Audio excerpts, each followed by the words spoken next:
When President Trump Donald John Trump, if there's no wall, there's no DACA fix. Trump appears to call out Samsung over missing FBI text messages. Trump Commerce Pick told lawmakers he would look at reversing Obama move on internet oversight. Report more.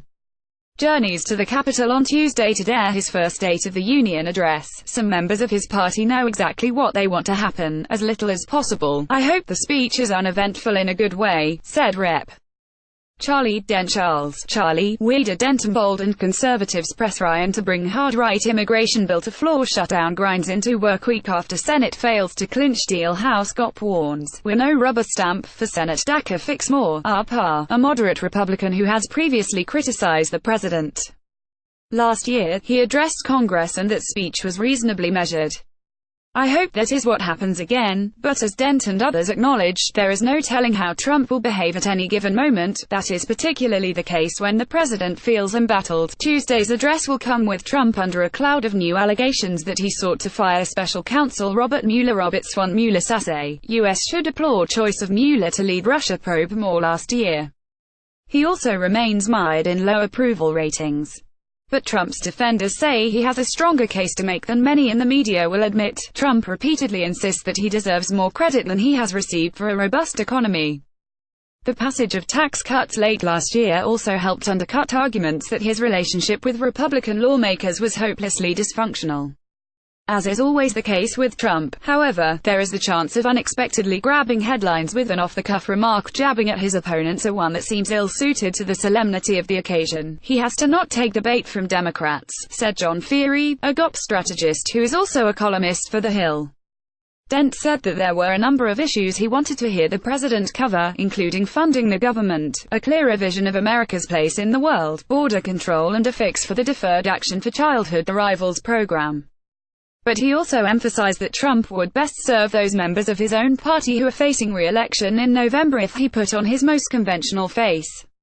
Dent himself will retire at the end of his current term. I believe the midterm election will be a referendum on the party in power, and on the president and his conduct in office, Dent said. So to the extent that the president does a measured, a careful address, that is the best thing he could do for Republican members.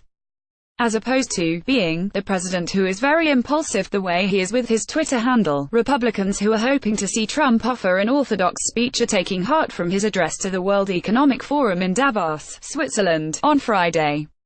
There, Trump softened one of his signature slogans, arguing, "America first is not America alone," echoing a line that is often deployed by the more moderate members of his administration, such as Chief Economic Advisor Gary Cohn.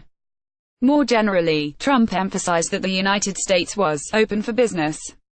"We're competitive once again," but his restrained performance at Davos was overshadowed by a bombshell New York Times report, soon confirmed by other outlets, that Trump had wanted to fire Mueller in June, only being persuaded not to do so by a threat of resignation from the White House counsel, Don McGahn. The report puts a fresh spotlight on allegations that Trump himself could have obstructed justice in the Russia probe. The president, asked about the Times story while in Davos, insisted that it was fake news. Virtually no one, either among the president's supporters or critics, expects him to make any reference to the Russia investigation during his State of the Union address. Some Republicans argue that the complexities of the Russia probe mean less to voters than the combination of the strong economy and the recent tax cuts. "People don't care about it beyond Washington," insisted Feehery, referring to the collusion investigation.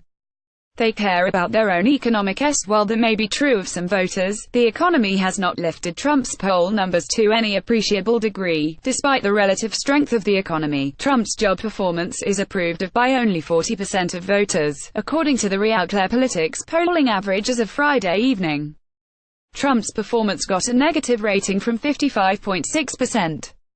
Democrats argue that the nation is so polarized, in large part because of Trump himself, that there may not be many persuadable voters for him to win over. Even with a more modulated performance on Tuesday, Trump has failed to build his border wall, but he has built a great big wall between himself and the persuadable voters who in this country, said Democratic strategist Tad Devine.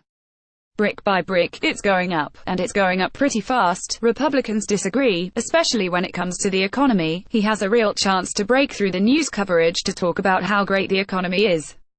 and how his administration has put policies in place that benefit the bottom line of Americans, said Republican strategist Ron Bonjean, who worked closely with the administration in confirming Neil Gorsuch to the Supreme Court last year.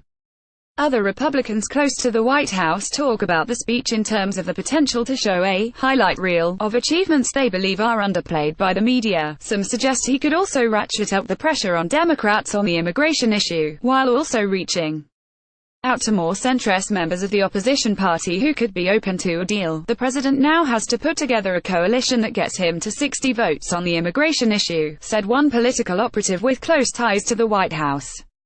But, as always with Trump, anything could happen. That, in itself, will be enough to keep both parties, and the broader political world, on tenterhooks come Tuesday. The memo is a reported column by Niall Stanage, primarily focused on Donald Trump's presidency.